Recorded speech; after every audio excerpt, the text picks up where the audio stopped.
So the very first question of the today's class is that question was asked in the GATE 2021 electronics paper. So GATE electronics में 2021 में इस question को पूछा गया था. So again ये question भी अगर हम देखें तो इजी टू मॉडरेट लेवल की डिफिकल्टी का है, मतलब आसान क्वेश्चन है. हमने अगर बेसिक फंडामेंटल ऑपरेशनल एम्पलीफायर के सही तरीके से सीखे हैं, समझे हैं, तो आसानी से हम इस क्वेश्चन को आंसर कर सकते हैं. चलिए तो स्क्रीन को पॉज कर दें और फटाफट से इस क्वेश्चन को आप नोट कर लें. ओके, सो कंप्लीटली क्वेश्चन को नोट कर लिया है सभी ने. So you all should try at least once. एक बार इस क्वेश्चन को सभी लोग एक बार ट्राई करके देखिएगा. फंडामेंटली जो चीजें हमने बात करी है ऑलरेडी, नेगेटिव फीडबैक में किस तरह के कॉन्सेप्ट हमें यूज करने चाहिए. ओके, और अभी रिसेंट ट्रेंड सीरीज डिस्कशन के दौरान भी हमने कुछ बातें ऑब्जर्व करी. जब ओपैम लीनियर रीजन में ऑपरेट करता है तो हम वहां पर दो अजम्पशंस लेके चलते हैं. The first is input current to the opamp is zero, यानी कि ओपैम से इनटू जो करंट फ्लो हो रहा है इनटू द ओपैम, उसकी वैल्यू हम मानते हैं जीरो. और दूसरा प्री अजम्पशन हम लेके चलते हैं यहां पर जो नॉन इन्वर्टिंग नोड है, यानी कि जो पॉजिटिव वाला टर्मिनल है, इसका वोल्टेज और इन्वर्टिंग नोड, इन दोनों का वोल्टेज मान के चलते हैं ऑलमोस्ट सेम. इनफैक्ट मैथमेटिकली हम इसे इक्वल मान लेते हैं, सो जिसे हम बोलते हैं virtually short circuit. Okay, so negative feedback ही एज यूजुअल इस क्वेश्चन में भी यूज किया गया है. सो चलिए क्वेश्चन को रीड करते हैं. For the circuit with an ideal ओपैम, ideal ओपैम का सिंपल मतलब यहां पर यही है कि ओपैम का करंट जीरो है, क्योंकि इनपुट रेजिस्टेंस जो है आइडियल ओपैम का कितना होगा, इंफिनिटी होगा. वी रेफरेंस इज फिक्स्ड, यानी कि जो रेफरेंस वैल्यू यहां पर सेट की है उसकी वैल्यू फिक्स्ड है. Okay, if V out equal to 1 volt for V in equal to 0.1 volt, यानी कि वी इनपुट की वैल्यू यहां पर ये जो है ये रेफरेंस है वो फिक्स है. वी इनपुट की वैल्यू चेंज हो रही है. अब वी इनपुट की वैल्यू जब 0.1 वोल्ट रखी गई है तो इन्होंने बोला है कि वी आउट 1 वोल्ट आ रहा है. ओके, और V out equal to 6 volt आता है कब, जब वी इन की वैल्यू रखी जाती है 1 वोल्ट. क्लियर है? 1 वोल्ट के लिए वी इनपुट 0.1 है और वी आउट 6 वोल्ट आ रहा है कब, जब वी इनपुट 1 वोल्ट है. Okay, where V out is measured across RL, यानी कि वी आउट जो है इस के टर्मिनल्स पर मेजर किया जा रहा है एज यूजुअल, हम देख ही रहे हैं सर्किट में. Okay, connected across RL, connected at the output of this op amp, the value of RF upon Rin is.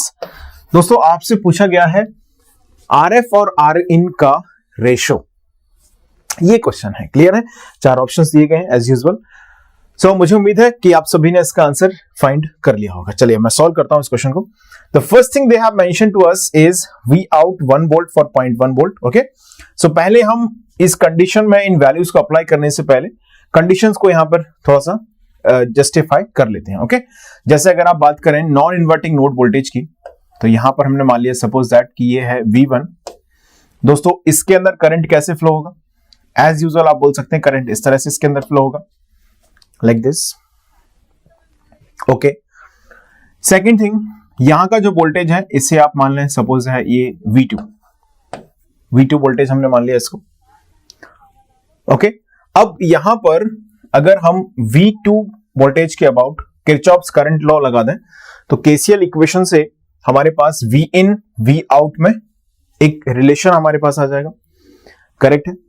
और उस रिलेशन को हम यूज कर सकते हैं इन वैल्यूज को पुट करके. इतनी बात हमको समझ में आ रही है. अगर मैं V1 की वैल्यू को फाइंड करूं तो आप एक चीज जानते हैं, ओपैम्प के अंदर जो इनपुट करंट है उसकी वैल्यू कितनी होगी, 0. मतलब इसके अंदर इधर तो करंट जाने से रहा, 0 करंट जाएगा. चाहे हम नॉन इन्वर्टिंग नोड की बात करें या इन्वर्टिंग नोड की बात करें, दोनों केसेस में इसके अंदर करंट कितना जाने वाला है, 0. यानी कि सीधा R1 R2 आ चुके हैं अब सीरीज में यानी कि R1 R2 फॉर्म कर रहे हैं वोल्टेज डिवाइडर नेटवर्क. तो मैं यहां से दोस्तों लिख सकता हूं V1 equal to V reference. अब इसकी हमको जरूरत पड़ेगी या नहीं पड़ेगी, लेकिन हम यहां पे इसको नोट कर लेते हैं पहले, into R2 divided by R1 plus R2. मैंने इसे मान लिया है इक्वेशन नंबर 1. इस इक्वेशन को समझने में कोई डिफिकल्टी नहीं. R1 R2 सीरीज में आ चुके हैं, इधर करंट जा नहीं रहा है, तो सीधा हमने वोल्टेज डिवीजन रूल लगाया और V1 की वैल्यू हमको मिल गई. अब मैं इस नोड V2 पर KCL लगा रहा हूं. सपोज मैंने इसे मान लिया नोड A है ये, ठीक है. Now let us apply KCL at A. KCL at node A. So इस नोड के अबाउट अगर मैं करंट कंसीडर करूं, लाइक मैंने मान लिया कि ये करंट इधर जा रहा है I1 और इधर जा रहा है I2। ओके, तो किरचॉफ्स करंट लॉ के अकॉर्डिंगली हम जानते हैं किसी भी नोड पर चार्ज एक्यूमुलेट नहीं होगा, यानी कि जितना इनकमिंग करंट है उतना ही क्या होगा, आउटगोइंग करंट होगा। अगर हमने दोनों करंट आउटगोइंग माने हैं तो हम बोलेंगे sum of all outgoing current is equal to 0, यानी कि this I1 plus I2 is equal to 0। दोनों ही क्या है, आउटगोइंग करंट है, तो I1 प्लस I2 कितना हो जाएगा, 0। अच्छा, I1 की वैल्यू किसी भी रेजिस्टेंस के अबाउट करंट जब हमें लिखना हो तो V2 यहां का वोल्टेज है नोड A का, V2 minus V in upon R in, ये हो जाएगी I1 की वैल्यू। क्या लिखेंगे बोलो, V2 माइनस, बोलो का मतलब है कि आप लोग अपनी कॉपी में इसको ट्राई कर रहे हैं, ठीक है, V इन डिवाइडेड बाय क्या आएगा बोलो, R in. Okay, now I2, what will be the value guys, I2 current A से कहां जा रहा है, V आउट में जा रहा है, बिल्कुल, तो हम लिखेंगे V2 minus V out upon RF, V2 minus V out upon RF। इतनी बात क्लियर है सभी को? इसको हमने मान लिया है इक्वेशन नंबर 2। अब जरा मैं यहां से V2 की वैल्यू को फाइंड कर लेता हूं फ्रॉम दिस इक्वेशन। जरा इसको रीअरेंज करते हैं और V2 की वैल्यू हम लिख लेते हैं, क्या आएगा, 1 upon R in plus 1 upon RF is equal to, ये इधर शिफ्ट हो जाएंगे, V in by R in plus V out upon RF। ध्यान से देखिएगा क्योंकि कैलकुलेशन मिस्टेक नहीं होनी चाहिए, अदरवाइज फिर ज्यादा परेशान होना पड़ेगा हमको, है ना। 1 upon R in plus 1 upon RF, सही लिखा है यहां तक, इधर हमने इसको भेज दिया, okay that's all right.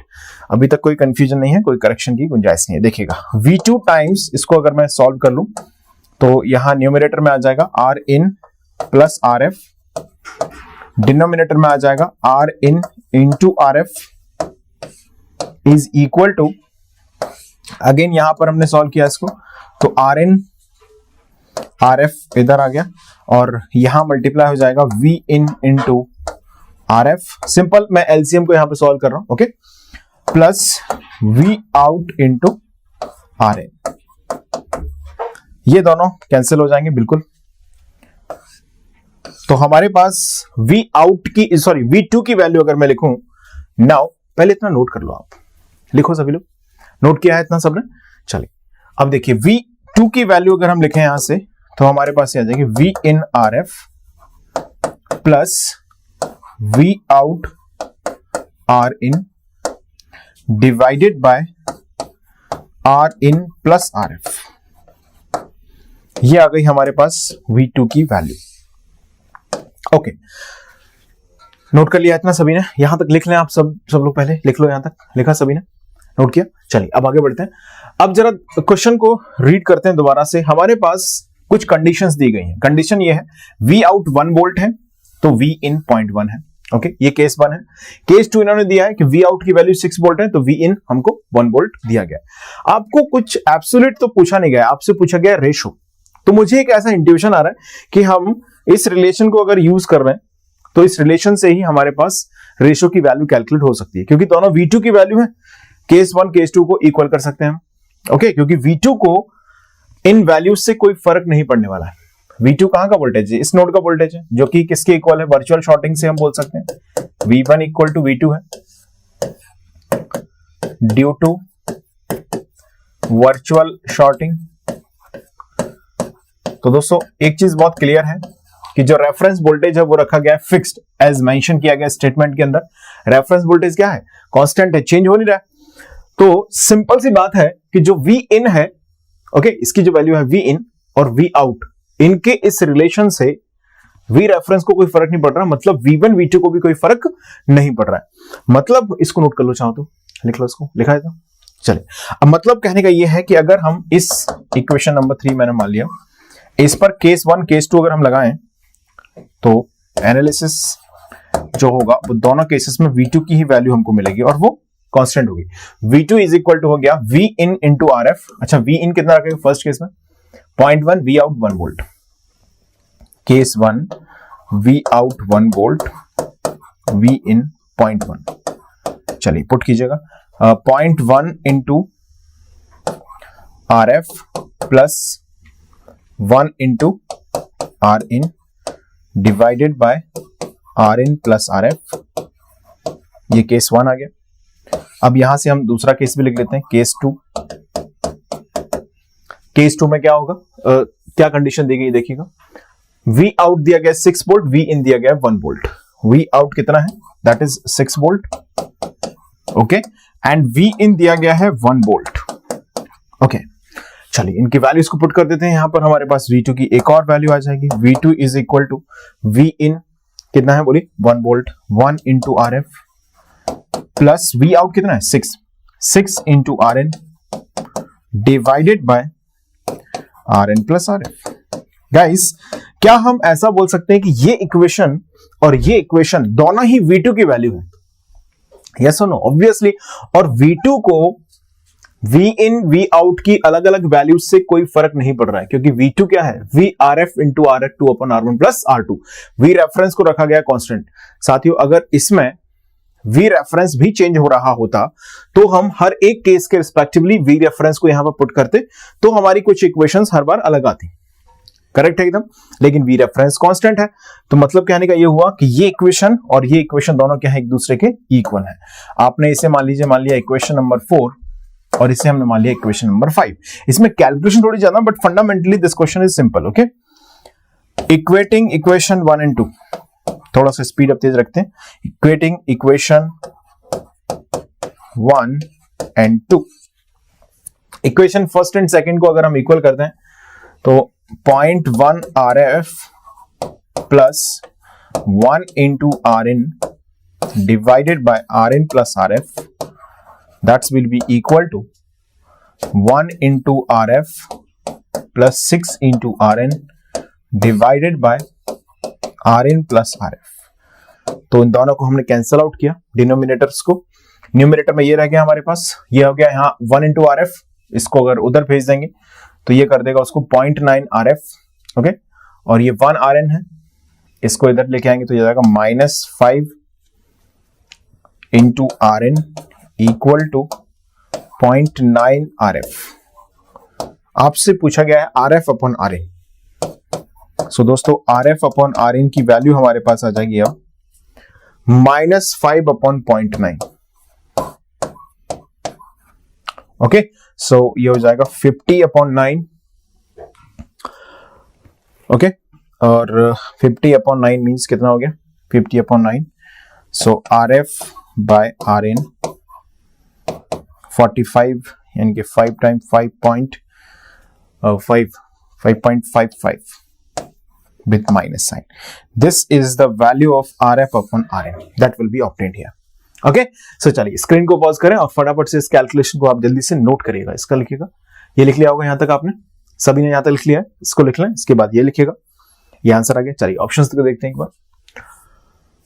So option है 3.825, 5.55, 2.860, 3.285। सो दोस्तों यहाँ पर सारे ऑप्शंस जो है वो पॉजिटिव दिए गए हैं, okay, but answer is 5.55, that's okay, कोई प्रॉब्लम नहीं है। एक ही आंसर इसमें आ रहा है 5.55 जो कि सही आंसर। हालांकि हमारा नेगेटिव आ रहा है, बट चारों ऑप्शन अगर आप देखें तो सिर्फ वैल्यू की बात की गई है, कोई इशू नहीं है, कोई प्रॉब्लम नहीं, that's will be the correct answer, okay.